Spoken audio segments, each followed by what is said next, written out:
This is the Cancer Boss Method podcast, the place to be when cancer sucks and you don't want it to. I'm Leslie Nance, survivor, cancer coach, and healing mentor. Come learn the truth about what your role is in your own healing. No BS, just real strategies from a cancer coach who has been there, done that. And I'm talking about healing.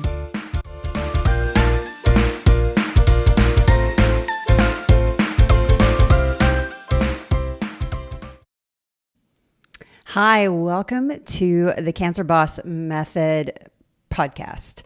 My name is Leslie Nance, certified holistic nutritionist, certified holistic cancer coach. I mean, I got certifications coming out, whatever. Oh, goodness. And happy Saturday to you guys.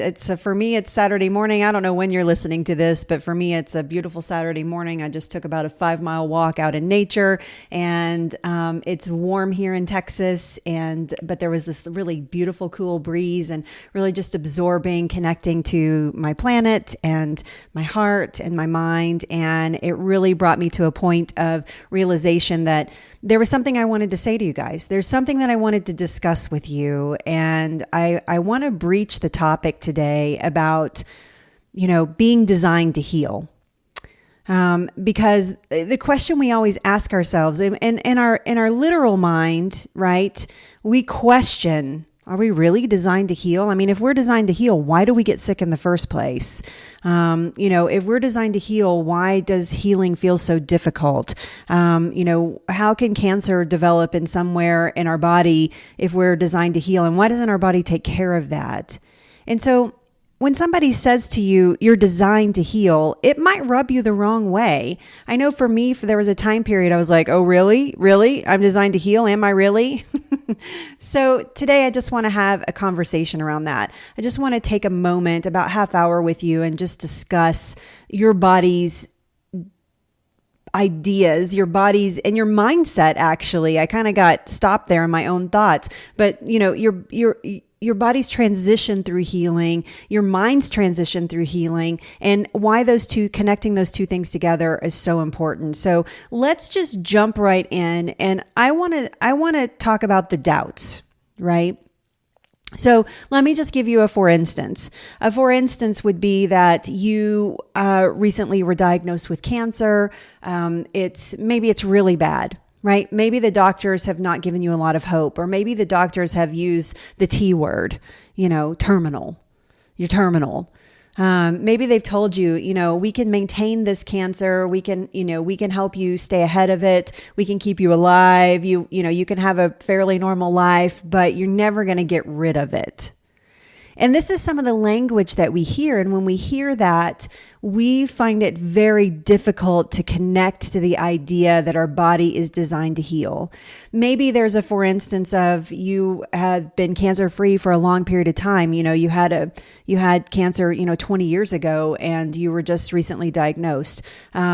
Maybe you've always taken really good care of yourself, and somehow you feel like that, your body has failed you in a way. And we begin to assign question marks around our body's ability to heal.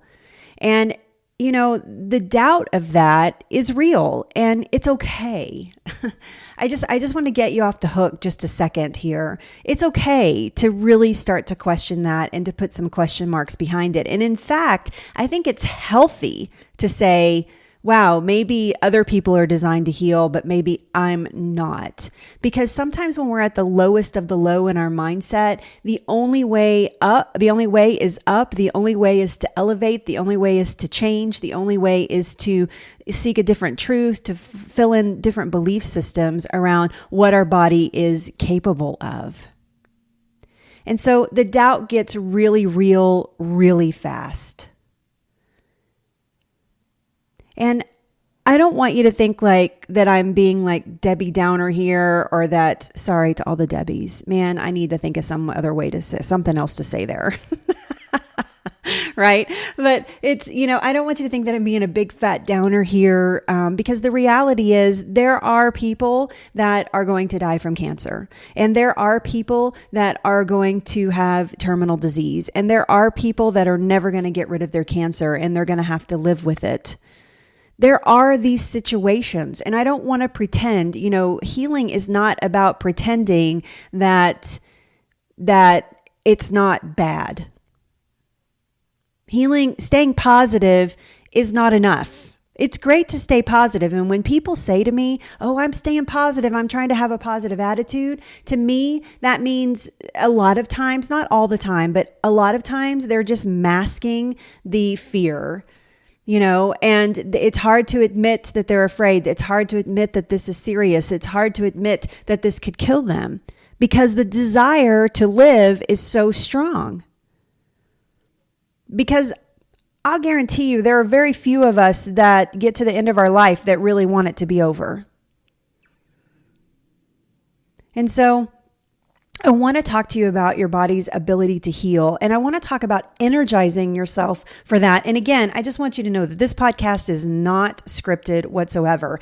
I have like 4 bullet points that I want to talk about today. And the rest of it is completely just a conversation, as if you and I were sitting down to have a conversation, except I can't hear you. Although I know you very well because I've walked a million miles in your shoes as a woman who had cancer 10 years ago. I've walked a million miles in those shoes. I've helped thousands of women through the healing process. So I understand the thoughts. A lot of times women say to me, Leslie, get out of my head. Like, how did you know that's exactly what I needed to hear at the exact right time? And it's just because it's not magic. Maybe it's divinity. Maybe it's not. Maybe it's just that I really have a good connection of what you are going through. And so as those doubts start to stack up in your mind around, is my body, not the body, but is my body really designed to heal? What happens is we start assigning ideas and action to try to make that the truth, right? So we go in thinking like, okay, if my body is designed to heal, then I need to do everything that I can do to make that happen. And this is where a lot of people get really sideways because somebody empowers them and tells them your body's designed to heal. And here's all the things that can help you with that. And we dive headlong into that because the desire is so strong, not the desperation. I mean, let's change this around because, some people, I hear people say, I'm just desperate for a result. I'm just desperate for a change. I'm desperate. But really, that's not it. It's instead of desperation, it's really desire. Your desire. In fact, you should change that in your language right now. Right? Your desire for something else is powerful. Your desire for your body to heal is powerful. And so what happens is we read all the books and we get all the information, and I'm not going to poo-poo maroo somebody else's protocol. Just about every protocol out there, somebody has had some success on it, right? And so, but what it really means is that if we are designed to heal, then we have to get out of our own way. And we have to stop forcing the situation. We have to take we have to get clarity. We have to understand if our body is designed to heal and that's its natural process, how do I get out of its way? Now, this is difficult if you're in cancer treatments, right? That doesn't feel like getting out of the way. That feels like that you're promoting something. And a lot of people will say to me, oh, well, cancer treatments aren't, chemo and radiation and those types of things. Those aren't healing. Really? Really? They're not? Because it's a tool. It may not be the literal, healthy, way that cells heal, but it's a tool to get ahead of cancer. And if you don't agree with that, then you and I probably need to talk even more.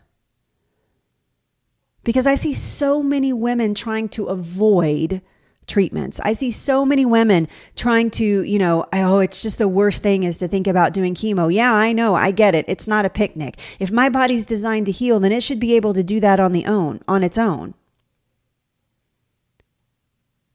But when you have rogue, deformed cellular activity in the body, sometimes we need a tool to get ahead of that. And that's what these medical treatments are. They're not designed for your health necessarily. They're designed to attack those unhealthy cells that are in your body. It's your job to create an environment that your body can heal from, even if you're going through those types of treatments. Whether it's targeted therapy or chemotherapy or radiation therapy or surgery or whatever you're using medically, and sometimes alternatively as well. I know some of you have run out of choices medically, so you're trying things alternatively. That's all fine and good. That's not what I'm talking about. I'm talking about using those tools and having a good relationship with them to use them for what they are. I'll give you another for instance here. So many times I hear women say, like, oh, I asked my doctor about nutrition, and I'm so mad at them because they just told me to eat what I want. I mean, how dare they? How dare they say eat what you want? Don't they know that, it depends on how healthy the body is? Okay, well, that's not their responsibility. They're cancer technicians. Their job is to try to get rid of cancer cells. Your job is to keep your body as healthy as possible. They're probably not the right people to ask about nutrition. Unless you have a functional or integrative doctor, sometimes they will talk about nutrition, sometimes not. They just want you to have enough weight. They just want you to eat enough food that you are making enough energy so that you can heal between treatments. That's why they tell you to eat protein. They want to make sure that you're sleeping, that you're hydrated. That's their concern. So eat what you want. If it feels contrary, don't get mad at your doctor. Just know that you have an opportunity. You have an alternative. You have something that you're thinking different about. And what happens is that we hamper our ability to heal because we get angry and we get frustrated and we block healing pathways. Every time you see that doctor, all you can think about is the fact that they told you had cancer and they told you to eat what you want. That does not make that a very friendly face sometimes. So if you're truly designed to heal, you cannot stand in your way like that. You're going to have to open your eyes, your mind, your heart up. You're going to have to keep your ears open. You're going to have to look for opportunities of healing. So let me ask you this. What happens if you are roller skating and this is my own story. So what happens if you are roller skating and out of nowhere, you don't even know what caused the fall or anything like that. You just do a face plant. Boom, right on your face. And you get 16 stitches and 11 internally on your chin. And you break your elbow. What happens to my body? When that happens, that did happen to me, by the way. I was roller skating. I did fall. I did get 16 stitches externally and 11 internally right across the bottom of my chin. Literally, my chin split open like a melon. It was crazy. Anyway, there's some funny stories associated with that. But excuse me. But I also broke my right elbow as well. And so, but what happens as soon as that happens? What happens? My body sent an arsenal of information to that cut on my chin, to that broken elbow. But what if I had just said, "Oh, my body's designed to heal, and I'm just going to trust that it knows what to do," without seeking any medical attention? That would be foolish, wouldn't it? I needed a lot of stitches. I needed to have my elbow set. I needed to put it where I couldn't move it for like almost 2 months. It was crazy. Anyway, I needed to put it. It was just a little tiny fracture, but still, I needed to give my body the best opportunity for healing. And when the doctor said to me, hey, don't get those stitches wet, right? Don't try not to get those stitches wet. Like don't take a shower, at least, for a week, and make sure that you keep that elbow immobile. If I had said, well, I know better than this doctor and I can move my elbow and I'm not going to need to keep these stitches, or I don't even need these stitches in the first place, that would be foolish. But when I use the medical community to stitch my chin up and to set my elbow and to give me directions on best practices, how to get my elbow and my chin to heal, what happens? My body heals. It's designed to do that. It's designed to mend the broken bone. It's designed to heal, to close up the wound, to form new skin, to send antibodies and white blood cells there so that I don't get an infection. But it's my job not to get it wet, like they told me to. It's my job to keep the stitches in. It's my job to keep my elbow. They're not with me all day, every single day. It's my job to eat good foods and to eat things that promote healing in my body, to make sure that my body has enough information in it to do the job effectively and to do it well. So my point here is, yes, your body is designed to heal, but you have a role to play in that process. And cancer is no exception to that. Now, if you're listening to my podcast because, I'm a holistic coach, which by the way means that holistic means, if you're new to me, I'm just going to say it again, but holistic means the whole you. When you come to work with me as your cancer coach, I am not just focusing on the woman who has cancer. I am focusing on your entire life. And how do we create an environment in the entire life that cancer absolutely despises? In other words, creating that inhospitable environment to cancer. That is what the Cancer Boss method is. We are giving your body, your mind, your heart, your life the best chance possible for not having cancer anymore or getting rid of the cancer you have. But the same is true when we think about cancer. We have a role to play in this. One of the most pivotal moments in my entire journey is when my doctor said to me, when I told her I was not doing chemotherapy, and you should listen to my story, which I just posted last week, but in episode 1, this is episode 2, but one of the most pivotal moments for me when I told her I was not going to do the chemotherapy and I was not going to do the hormone therapy and I was not going to do the targeted treatments that they were recommending, one of the big questions she said to me, she said, if you're not going to do the things that I am asking you to do, what are you going to do? And it wasn't an accusation. She was not coming at me judgmentally. She was asking me an honest question. And I said, well, Dr. Brown, I'm not sure what you mean. And she said, your body created cancer and you can no longer ignore that. And it's, yes, post-surgery, hopefully you don't have any cancer in your body, especially after radiation. You're going to be, you're going to be able to work from prevention at that point. But you can't ignore any longer that your body created cancer. So you got to make some changes. And I said, do you mean in my diet? What do you mean? And she said, your whole life. Because if you keep doing what you were doing before, then you're making an environment where cancer wants to live. Now, I was lucky that she was a cancer survivor herself, and she had a lot of wisdom and compassion and love and understanding, and she was able to guide me, and I was able to accept that information. But what I learned from that one pivotal question was, what is my role in this? She was right. I can't keep living like I was living.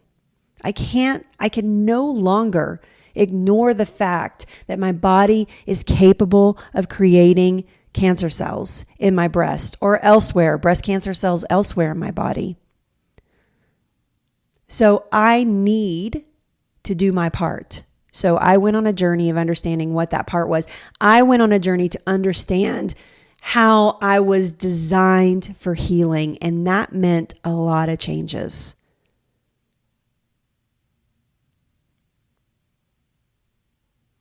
The mindset around you're designed to heal is not the literal aspect of that.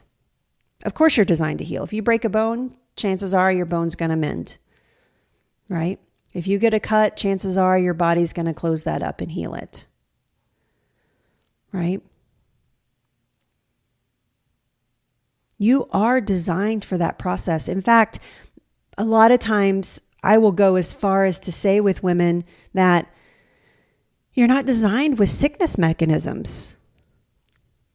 You're designed with sickness prevention mechanisms. There's no allowance for sickness in the body. There's only allowance within the energy field of the body, within the actual anatomy of the body. There is only an allowance of healing. That's what the body does. It doesn't go, your body did not betray you and decide that it was going to create cancer. Something went wrong. And even where you sit right now, I don't care if you have a Big Mac in your hand right now while you're listening to me.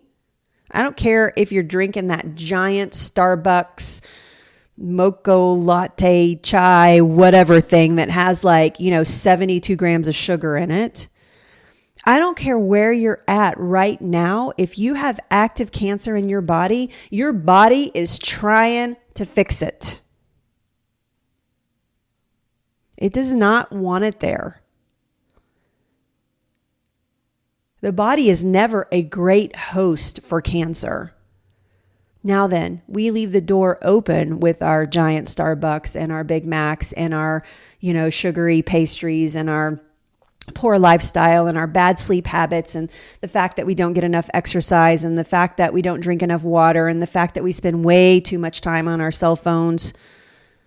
The fact that we're not connecting to good energy, the fact that we don't have good boundaries, the fact there's a million things, right? The fact that we work too much, the fact that we have too much stress. I mean, all those things contribute to that malfunction. But your body doesn't want that to happen. Your mind needs to follow suit. Now, we're all designed with free will. You're designed with, you're designed with free will. Sorry, my allergies are off the chart right now. So, because it's spring in Texas, although coming on summer really fast. But you have to allow the mindset to catch up with that design program that the body is built with.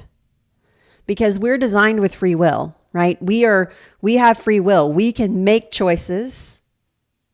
We can do what we want with our body. You can abuse it as much as you want. You won't get away with it for very long, but you can.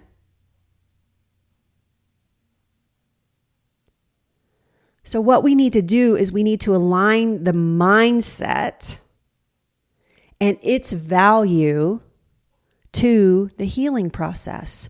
We need to allow the mind to connect to the process that the body already knows how to do. Your mind is the biggest hurdle. Your body is not the hurdle. And this is why when people come to me and they're like, oh, diet, supplements, treatment. I'm like, that's great. That's one tiny piece of the puzzle. But you got a lot of other work to do. Because if you're eating the best diet on the planet, if you are like a stellar, amazing eater, like you're following, we have We have a process in the Cancer Boss Method program where you have a tool that gives you these amazing check boxes we call it the Vice Lifestyle. Anyway, you get this amazing tool that gives you these check boxes that gives you a guideline of how you should be eating every single day. So you can create basically a paper trail of information that tells you, like, just visually looking at the checkbox, how well you're doing. And so, and the women that I work with love, like, this is their best friend because it really helps keep you on track. It keeps you motivated. I mean, there's all kinds of reasons for it.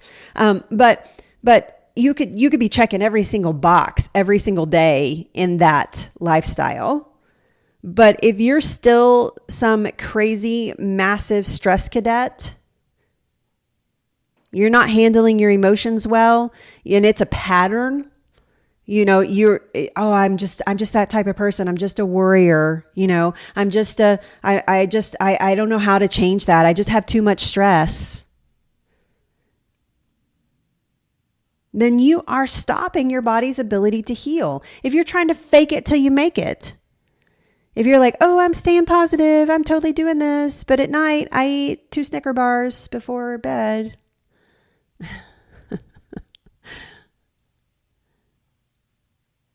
We have to connect our mindset. We have to change our relationship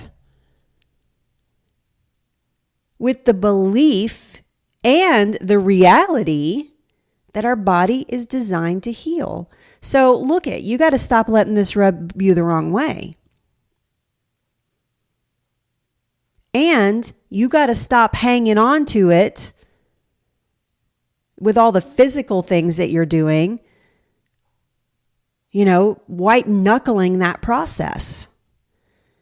Because you are designed to heal is not just the physical aspects. You have to get the mind centric to that process. Once you connect those things, I'm not going to say it's a picnic. I'm not going to say that you're just going to be like, this is easy. But you're going to see the evidence of that healing start to come forward. Things are going to feel much easier. You're going to feel much more in balance. You're going to worry less. You're going to deal with your stress better. You're going to be more focused around being able to stick to a nutrition program that works for you. You're not going to hate every single treatment that you have to have. You're not going to dread every time they, poke you in the arm for a blood draw. You're not going to want to stay in bed all day using cancer as an excuse.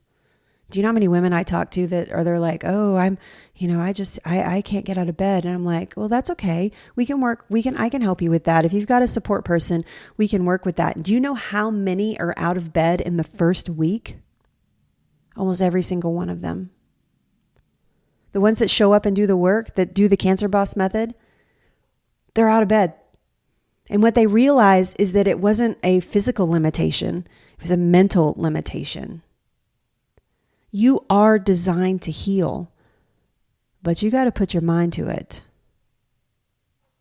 You can't just coast back and hope that the best is going to happen.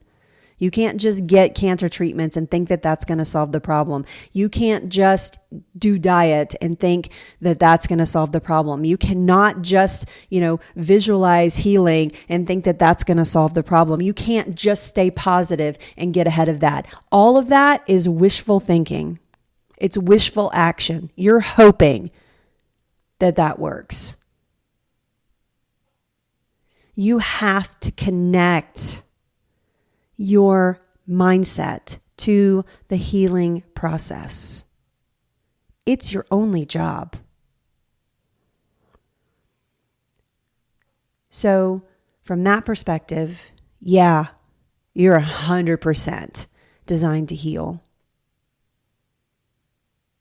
You need the clarity around what you need to do, about why you're working so hard, about why these changes are valuable to you, about why these things are life-saving techniques. And if you need a mentor or a guide, then let's talk. I do only work with women. I do not work with men at this point. No offense to the dudes out there, okay? Men heal differently. There are a lot of coaches out there for you guys. If you need one, just ask me. I can point you in a direction. But the women I work with get amazing results. And the result isn't necessarily cancer-free. The result is getting their flippin' life back that cancer tried to take from them. Their way of life. Understanding, connecting the mind to the physical body for that divine designed healing that you are built with. We're powerful creatures that way. Don't discount that. Don't discount your ability to make those changes, to get the help that you need, to change in a way that changes your life forever. And cancer says, look if you keep doing this, I can't stay here. An eviction process. I'm so glad you took a moment to listen to this today. Thank you for connecting with me. If you have ideas for the podcast, please don't hesitate to reach out. Let me know.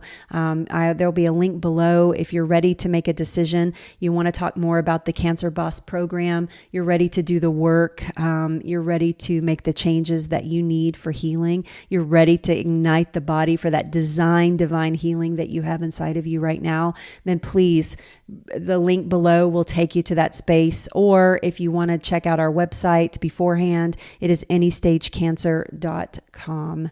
Thank you so much. I will see you when I see you.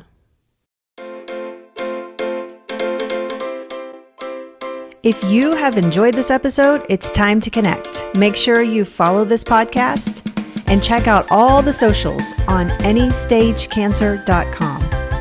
If you're ready to talk about your own healing using the Cancer Boss method, then click the link below this episode.